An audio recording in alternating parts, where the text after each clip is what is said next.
Bismillahirrahmanirrahim. Assalamualaikum warahmatullahi wabarakatuh. Alhamdulillah wassalatu wassalamu ala Rasulillah wa ala alihi wa sahbihi wa mawalah wa la hawla wa la quwata illa billahi wa ba'du. Alhamdulillah, segala puja dan puji hanya milik Allah subhanahu wa ta'ala. Salawat dan juga salam kita haturkan kepada Rasul kita Nabi besar Muhammad sallallahu alaihi wa ala alihi wasallam. Ma'asyiral muslimat yang dimuliakan Allah subhanahu wa ta'ala, alhamdulillah, segala puja dan puji hanya milik Allah. Atas nikmat dan karunia-Nya kita masih bisa duduk untuk bertalabul ilmi di taman-taman surga. Dan pembahasan di pagi hari ini kita akan membahas satu hadis Rasul tentang 3 manusia yang akan menjadi musuh Allah pada hari kiamat. 3 manusia yang akan menjadi musuh Allah subhanahu wa ta'ala pada hari kiamat. Melihat temanya saja sudah mengerikan, karena orang yang akan bermusuhan dengan Allah subhanahu wa ta'ala dan Allah mengiklankan akan jadi musuh dia, maka tidak akan selamat hidupnya. Kalau kita punya musuh di persidangan, boleh jadi kita menang dengan menyewa para pengacara, lawyer-lawyer yang memang handal dan terkenal. Tetapi kalau seandainya musuh kita adalah Allah, maka siapa yang bisa melawan Allah subhanahu wa ta'ala? Allah itu Al-Aziz, tidak ada yang mampu menyakitinya, dan Dia mampu untuk mengadab kita semuanya. Baik, kita akan baca hadisnya, baru kita jabarkan. An Abi Hurairah radhiyallahu anhu anin Nabi sallallahu alaihi wasallam qala Allah azza wa jalla thalathatun ana khasmuhum yawmal qiyamati rajulun a'tabi thumma ghadara wa rajulun ba'a khurran fa akala thamana wa rajulun istajara ajiran fastawfa minhu wa lam yu'tihi ajrahu. Dari Abu Hurairah radhiyallahu an, bahwasannya Nabi sallallahu alaihi wasallam bersabda, Allah subhanahu wa ta'ala berfirman dalam hadis qudsi, ada 3 kelompok manusia. Kata Allah subhanahu wa ta'ala, ada 3 kelompok manusia yang aku adalah musuhnya pada hari kiamat. Yang pertama, seseorang yang berjanji dengan menyebut namaku, lalu dia melanggar janjinya. Yang kedua, seseorang yang menjual orang yang merdeka, lalu dia menikmati hasilnya. Kemudian yang ketiga, seseorang yang mempekerjakan orang lain, setelah orang tersebut bekerja dengan baik tetapi tidak pernah dibayarkan upahnya. Hadis ini dikeluarkan oleh Imam Al-Bukhari pada nomor urutan hadis 2150. Ma'asyiral muslimin, muslimat yang dimuliakan Allah Subhanahu wa taala. Sebenarnya hadis ini bukan menunjukkan pembatasan bahwa musuh Allah pada hari kiamat itu bukan hanya 3 orang ini saja. Hadis ini bukan pembatasan bahwa musuh Allah pada hari kiamat bukan hanya sekedar kepada 3 kelompok ini saja. Karena semua orang-orang yang berlaku zalim, siapapun dia, apapun kezalimannya, besar kecil kezalimannya, tetap dia menjadi musuh Allah pada hari kiamat. Tetapi 3 orang ini disebutkan dalam satu redaksi hadis. Maknanya 3 orang ini adalah orang yang paling menjadi musuh Allah pada hari kiamat. Dan ini harus menjadi catatan bagi kita. Karena pada hari kiamat itu, jangan lagi pada hari kiamat, di dunia saja kita sangat berhajat dengan Allah. Apalagi nanti pada hari kiamat, maka setiap manusia sangat berhajat dengan Allah Subhanahu wa taala untuk menentukan keselamatan mereka. Kalau seandainya kemudian dia menjadi musuh Allah pada hari kiamat, mungkinkah Allah menyelamatkan mereka? Mustahil.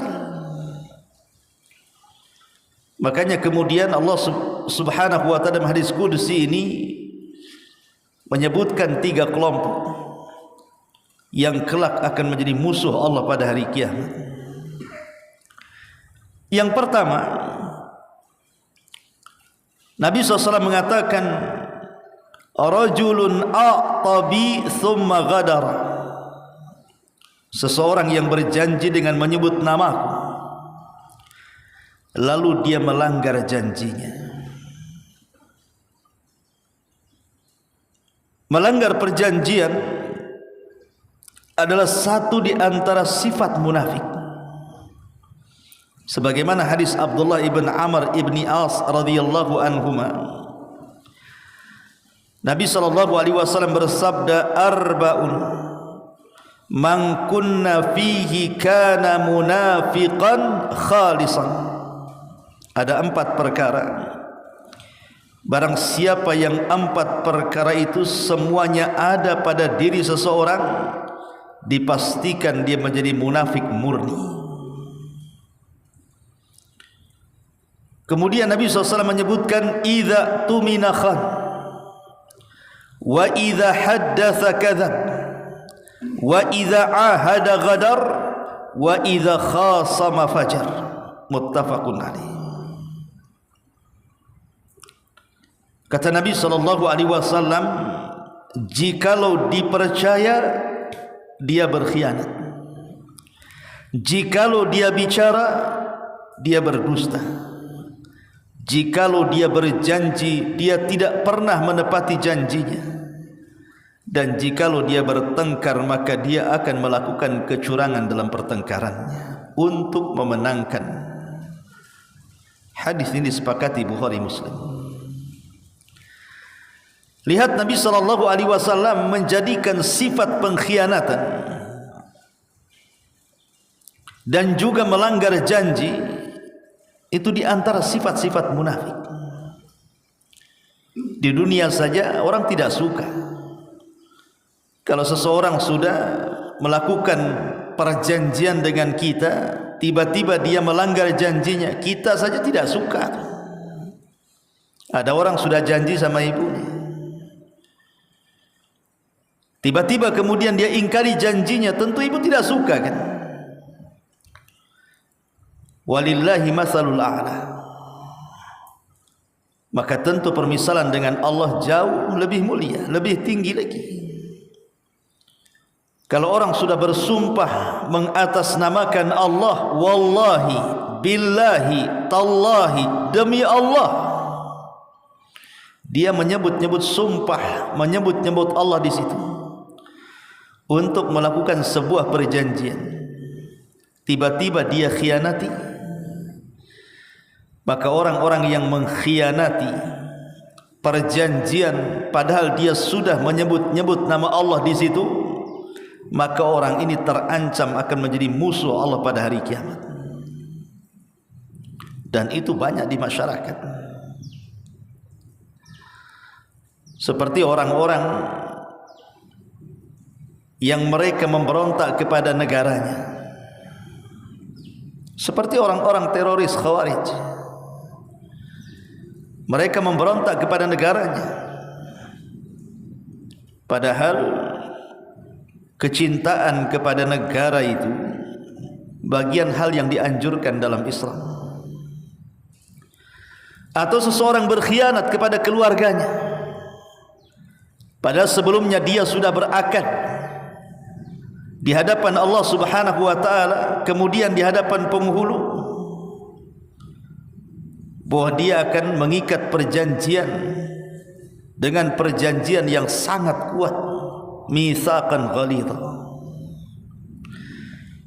Tiba-tiba kemudian salah satu di antara pasangan tersebut melakukan kecurangan, mengkhianati janjinya. Boleh jadi mungkin salah satunya selingkuh, melakukan perselingkuhan dengan orang lain. Na'udzubillah. Seperti baru-baru ini akan ada orang viral tuh, habis akad kabur pula itu istrinya. Kan ada bu, lagi viral di jagat maya ini. Habis akad belum pun malam dinikmati, hilang istrinya bu. Nasib baik tak kabur ke Tanjung Riau pula istrinya. Tiba-tiba kemudian wanita ini dihabarkan menurut medsos, rupanya ke tempat pacarnya. Ini kan berkhianat. Dalam Islam itu akan menjadi musuh Allah pada hari kiamat. Na'udzubillah. Atau mungkin ibu yang diserahi oleh suami harta dan anak-anak, sementara suami mungkin di antara suami-suami ibu atau suami-suami yang lainnya bekerja jauh, mungkin merantau. Ada yang sebulan, ada yang 2 bulan, terkadang ada yang sampai 1 tahun, gitu kan. Otomatis kan yang merawat rumah, harta suami, anak-anak kan istri di rumah.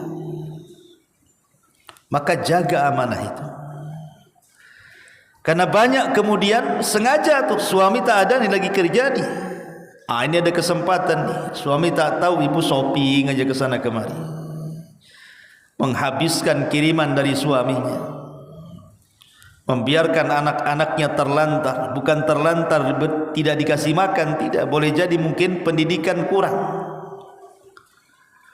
Ini juga bagian daripada contoh dari hadis ini. Salasun ana khasmuhum yaumal qiyamah. 3 orang boleh jadi Allah akan menjadi musuh 3 orang ini pada hari kiamat. Salah satunya seseorang berjanji dengan menyebut namaku, lalu dia pun melanggar perjanjiannya. Ma'asyiral muslimat yang dimuliakan Allah Subhanahu wa taala, orang-orang yang mengingkari janji pada hari kiamat itu akan dihinakan Allah. Bukan hanya Allah akan menjadi musuh dia pada hari kiamat, tetapi Allah Subhanahu wa taala akan memberikan tanda kepadanya. Kata Nabi sallallahu alaihi wasallam, "Idza jama'a Allahul awwalin wal akhirin yaumal qiyamah, yurfa'u likulli ghadirin liwa'un, faqila hadhihi ghadaratu fulan ibni fulan." Apabila Allah mengumpulkan orang-orang yang terdahulu dan orang-orang yang akhir kelak pada hari kiamat, maka akan dikibarkan bendera bagi setiap para pengkhianat. lalu dikatakan ini adalah bendera fulan ibnu fulan. Di dunia biasanya orang yang berkhianat itu sembunyi-sembunyi, Bu. Seorang suami selingkuh sembunyi, istri selingkuh sembunyi. Ibu menghabiskan uang suami, suami kerja berbulan-bulan, bertahun-tahun, kan sembunyi-sembunyi itu. Jangan sampai ketahuan suaminya, kalau tidak nggak dikirim lagi itu. Orang yang mengkhianati negaranya, orang yang mengkhianati keluarganya itu kan sembunyi-sembunyi di dunia. Maka al-jaza min jinsil amal, balasan itu disesuaikan dengan amalannya. Ketika para pengkhianat itu menyembunyikan pengkhianatannya di bumi, di dunia, maka Allah akan tampakkan pada hari kiamat itu, dan Allah akan permalukan dia di hadapan manusia, dan Allah akan katakan hadhihi ghadaratu fulan ibn fulan. Akan dipasangkan bendera, Bu, sehingga orang akan memandang dia. Satu padang mahsyar tahu dia pengkhianat. Di dunia saja orang yang berkhianat ketahuan itu kan malunya luar biasa, Bu. Bagaimana kalau Allah permalukan di hadapan manusia? Di mana letak akan diletakkan rasa malu itu? Ma'asyiral muslimat yang dimuliakan Allah Subhanahu wa taala. Karena orang yang mengingkari janji, mengkhianati perjanjian itu bagian daripada tidak menjaga amanah. Dan dalam hadis yang panjang sekali Rasul mengatakan innahu la dina liman la amanata lahu wala salatan wala zakatan lahu. Kata Nabi SAW, tidak ada agama bagi yang tidak ada amanah baginya. Hilang agamanya, hilang imannya ketika orang sudah melepaskan amanahnya. Dan orang-orang yang tidak menjaga amanah pada akhir-akhir zaman ini memang luar biasa. Persis seperti yang disabdakan Nabi SAW, di antara tanda-tanda dekatnya kiamat adalah dicabutnya amanah, di mana orang-orang itu berani berjanji dengan menyebut nama Allah, tiba-tiba dia melanggar janjinya. Na'udzubillah thumma na'udzubillah. Ini yang pertama. Yang kedua, kata Nabi SAW, wa rajulun wa rajulun ba'a hurran fa'akala thamanahu. Seseorang yang menjual orang merdeka, lalu dia menikmati hasil penjualannya. Ma'asyiral muslimat yang dimuliakan Allah Azza wa Jalla, kita melihat sejarah sejenak.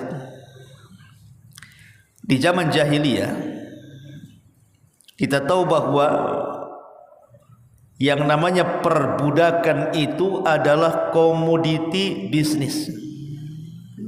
Jadi bisnis yang paling menghasilkan dan menguntungkan di zaman jahiliyah itu adalah jual beli budak. Sampai ada pasarnya, namanya pasar ukat. Di situ budak diperjualbelikan tuh di situ. Kemudian Islam datang. Islam datang kemudian hendak menghapus perbudakan sedikit demi sedikit. Dengan cara apa? Nabi SAW mendorong para sahabatnya agar mereka memerdekakan budak-budak itu, dan pahalanya besar. Bahkan setiap kafarah yang diperintahkan Nabi SAW dalam sebuah pelanggaran, terkadang salah satunya adalah memerdekakan budak. Seperti kafarah zihar, kafarah orang yang berhubungan intim di siang hari Ramadan. Itu bayar kafarahnya dengan cara apa? Yang pertama memerdekakan budak dulu tuh. Kalau tidak sanggup berpuasa, kalau tidak sanggup masih makan kan itu. Menunjukkan bahwa Islam itu sedikit demi sedikit menghapuskan perbudakan. Karena memang perbudakan itu menyelisih fitrah manusia. Dan Islam itu, kenapa dalam Islam adanya perbudakan itu sebabnya kekufuran. Jadi perbudakan dalam Islam itu disebabkan karena kekufuran dia kepada Allah Subhanahu wa taala. Tetapi bagaimanapun Islam memerangi perbudakan dan berusaha mengentaskan tidak ada perbudakan. Makanya di zaman jahiliyah itu, karena memang budak itu komoditi bisnis dan hasilnya sangat menguntungkan jual beli budak itu, terkadang di antara mereka ada yang mencuri orang merdeka. Dicurinya orang merdeka, kemudian dijual, dianggap budak padahal dia merdeka tuh. Contoh sejarah Salman Al-Farisi radhiyallahu anhu. Salman ini bukan budak, orang merdeka, berpindah dari satu negeri ke negeri berikutnya, dari agama dan keyakinan ke agama dan keyakinan berikutnya, berakhir memeluk Islam. Tapi lihat perjalanan hidupnya. Ketika dia mendengar bahwa akan ada nabi di sebuah tempat yang banyak pokok kurmanya, maka dia pun mencari kafilah yang bisa mengantarkan dia dari Irak menuju Madinah. Rupanya oleh para kafilah ini dijual pula Salman ini kepada seorang Yahudi. Padahal dia orang merdeka tuh, dijual. Ya. Maka orang yang menjual orang yang merdeka kemudian dianggap sebagai budak, maka Nabi SAW mengatakan, ana khosmuhum yaumal qiyamah, maka saya akan menjadi musuh dia pada hari kiamat. Kalau di zaman sekarang, Bu, di zaman sekarang ini disebut dengan perdagangan manusia. Ibu pernah mendengar perdagangan manusia? Apa itu istilahnya? Trafficking itu apa itu istilahnya? Ya. Kan banyak itu terjadi itu. Orang-orang yang kemudian memperjualbelikan manusia padahal manusia itu adalah manusia yang merdeka. Seperti yang ma'ruf terjadi kasus-kasus di desa-desa itu kan, Bu. Ada gadis-gadis desa ditawari untuk bekerja ke luar negeri, dijanjikan dengan gaji yang sangat besar, kerjanya di restoran dan warung makan. Rupanya sama agennya malah dijual, dijadikan wanita-wanita pelacur, naudzubillah. Ini kan trafficking namanya. Ya. Ataupun jual beli bayi. Kadang-kadang bayi diculik, dijual. Kan ada tuh orang yang nyuli-nyuli bayi itu. Macam-macam kasusnya kan. Ada yang katanya diambil organnya lah, naudzubillah. Ada yang memang dijual kepada orang yang tidak punya anak. Macam-macam kasusnya. Tapi itu masuk pada jual beli manusia tuh. Coba anak-anak ini ditenangkan. Jadi ini masuk pada jual beli manusia yang Nabi SAW mengatakan, wa rajulun ba'a hurran fa akala thamana. Seorang yang menjual orang merdeka lalu dia menikmati hasil jualannya, maka orang-orang yang melakukan perdagangan manusia kelak dia akan menjadi musuh bagi Allah Subhanahu wa taala pada hari kiamat. Kenapa? Betapa besarnya hukuman para penjual manusia ini. Begini, Bu, Allah Subhanahu wa taala sudah memuliakan manusia. Walaqad karramna bani Adam wa hamalnahum fil barri wal bahri wa razaqnahum minat thayyibati wa faddalnakum ala katsirin mimman khalaqna tafdila. Dan sungguh kami telah muliakan anak-anak Adam dengan cara kami angkut mereka di daratan, kami angkut mereka di lautan, kami beri mereka rizki dari yang baik-baik, dan kami lebihkan mereka dengan kelebihan yang sangat sempurna atas kebanyakan makhluk yang telah kami ciptakan. Manusia itu makhluk mulia dan dimuliakan Allah Subhanahu wa taala. Bukti dimuliakannya adalah Allah Subhanahu wa taala angkut kita di daratan. Kita akhirnya mampu menciptakan kendaraan, mulai dari mobil, kereta sampai pesawat kita bisa dinaikkan ke langit.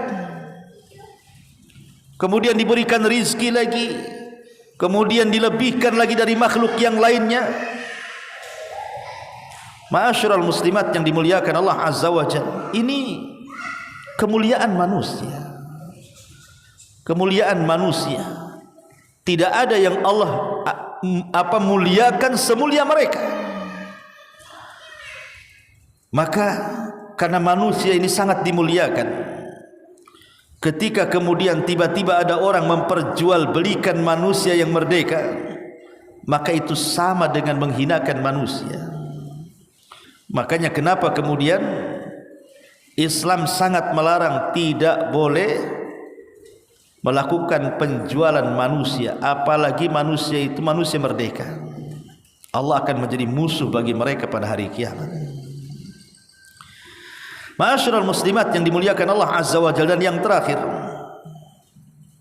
wa rajulun istajara ajiran fastaufa minhu wa lam yu'tihi ajrahu.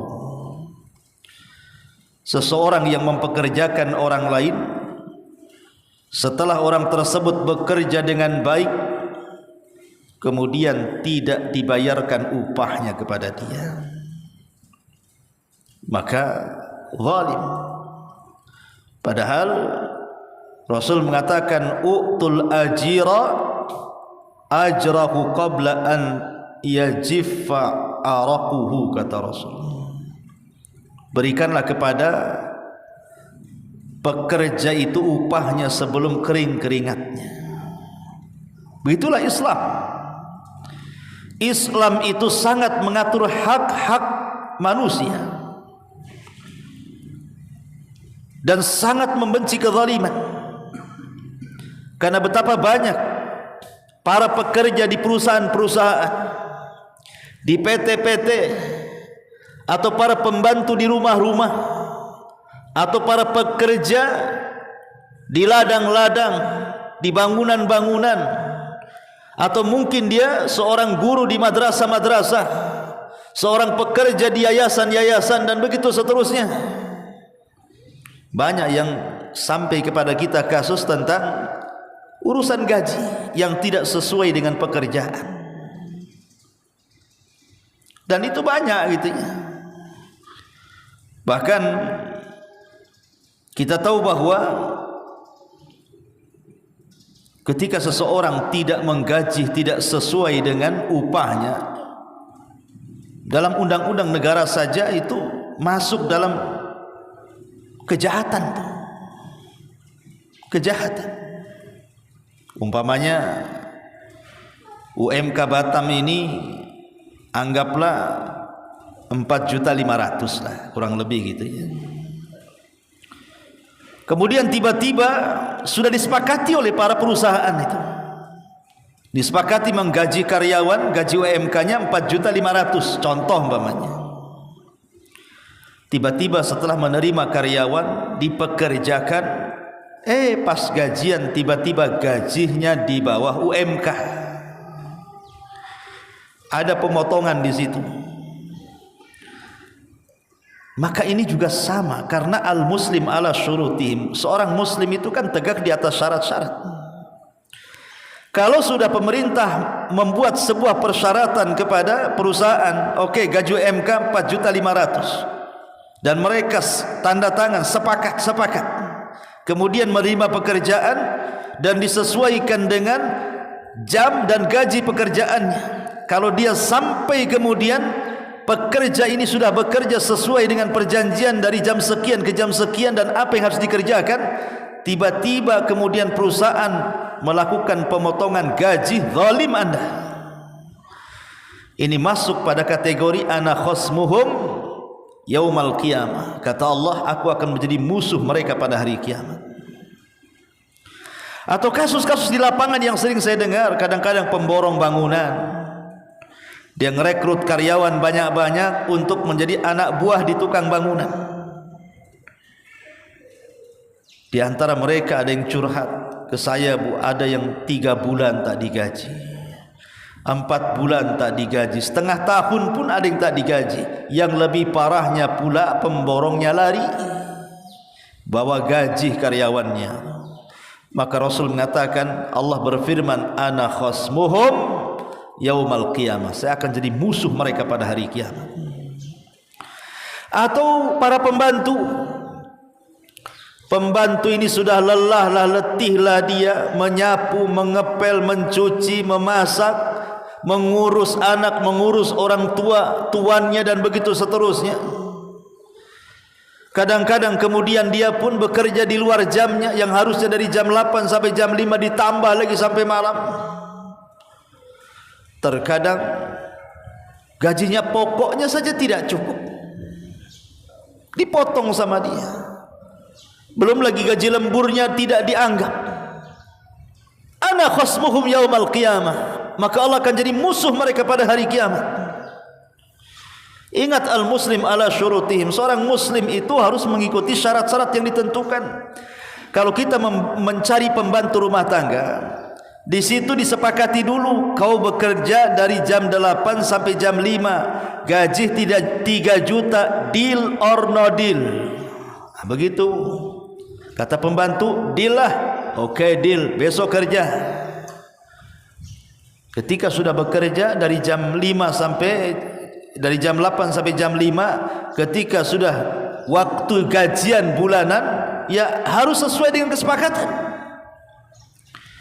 Ibu tidak boleh memaksa, umpamanya ini sudah jam 5, sudah selesai dia bekerja, kita minta tolong sama dia, tolonglah bantu ini bantu itu. Akhirnya lewatlah jam itu, yang harusnya jam 5 selesai, lewat pula sampai jam 7 malam. Ini harus dibayar nih, kelewatan nih. Kelewatan waktu kerja harus dibayar, karena dia berkeringat di situ. Kalau tidak, zalim. Ana khasmuhum yaumal qiyamah, saya akan menjadi musuh kalian pada hari kiamat, kata Allah Subhanahu wa taala. Jadi begitulah Islam mengatur hak-hak.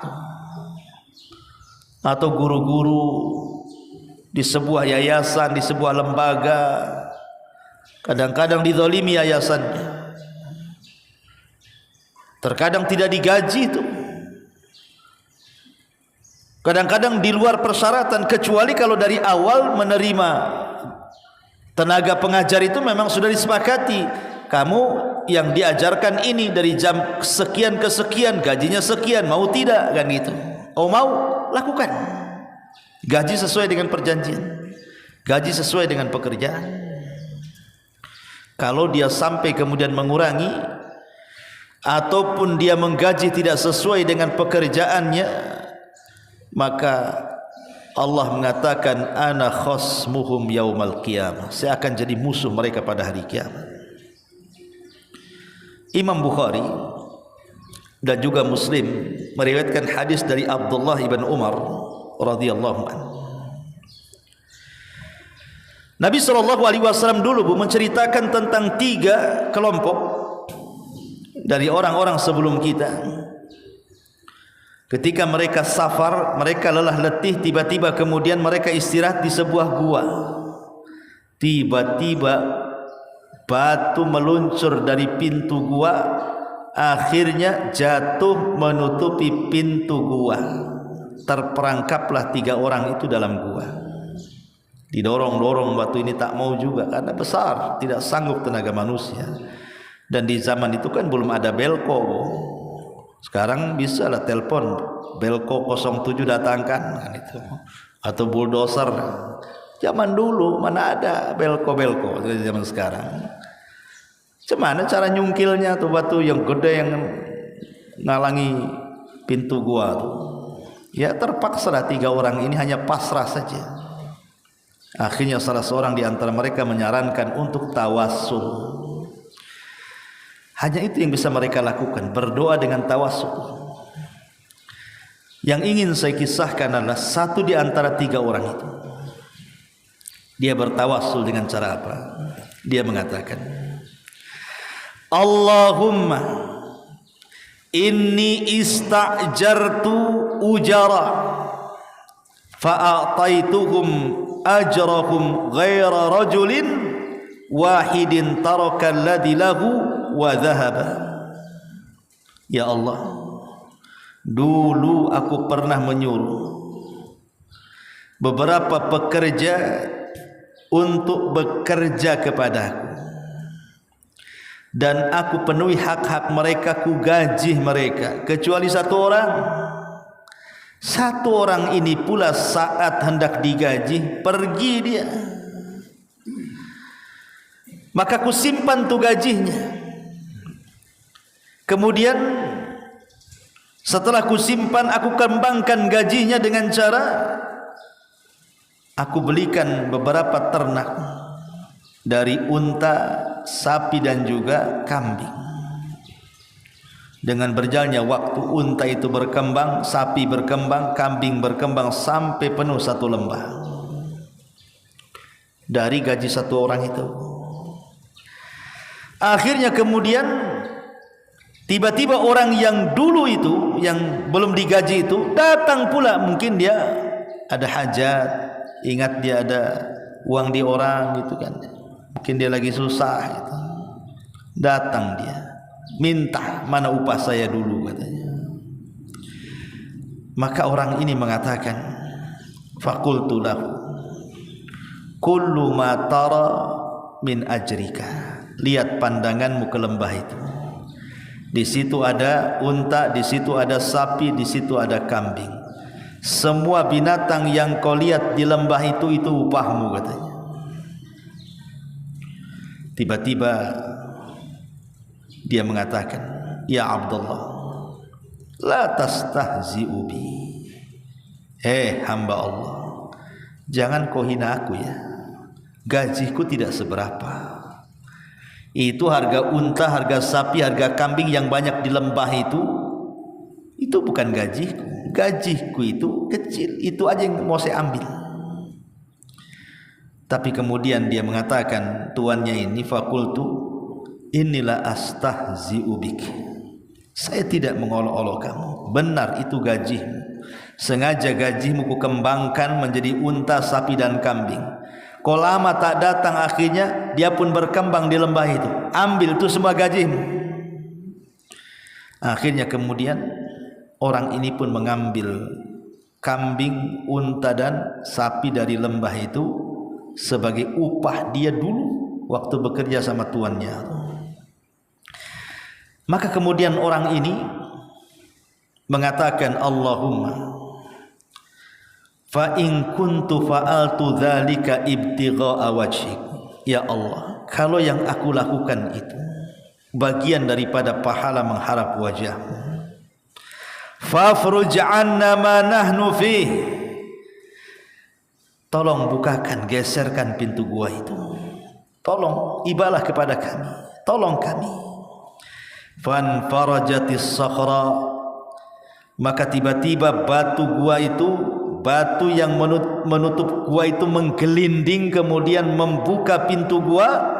Fa kharaju yamshun, akhirnya mereka pun bisa keluar dari gua dan melanjutkan perjalanannya. Lihat bagaimana di sini Nabi ingin menggambarkan, beginilah orang-orang, balasan orang-orang yang mereka paham bahwa mereka harus menggaji karyawannya sesuai dengan pekerjaannya. Di dunia ditolong orang-orang yang kemudian menolong orang lain dengan mengeluarkan gajinya sesuai dengan waktu dan pekerjaannya, Allah tolong. Tapi kalau berkhianat dan melakukan kezaliman, mengurang-urang gaji dari pekerjaannya, Maka di sini masuk pada hadis Nabi sallallahu alaihi wasallam, "Thalathun ana khasmuhum yaumal qiyamah." 3 orang saya akan jadi musuh mereka pada hari kiamat. Salah satunya seorang yang mempekerjakan orang lain, setelah orang tersebut bekerja dengan baik upahnya tidak dibayarkan. Wallahu a'lam bishawab. Ini keterangan singkat dari hadis yang sangat menakutkan. 3 orang yang akan menjadi musuh Allah pada hari kiamat. Baik, sampai di sini. Kalau yang bertanya silakan.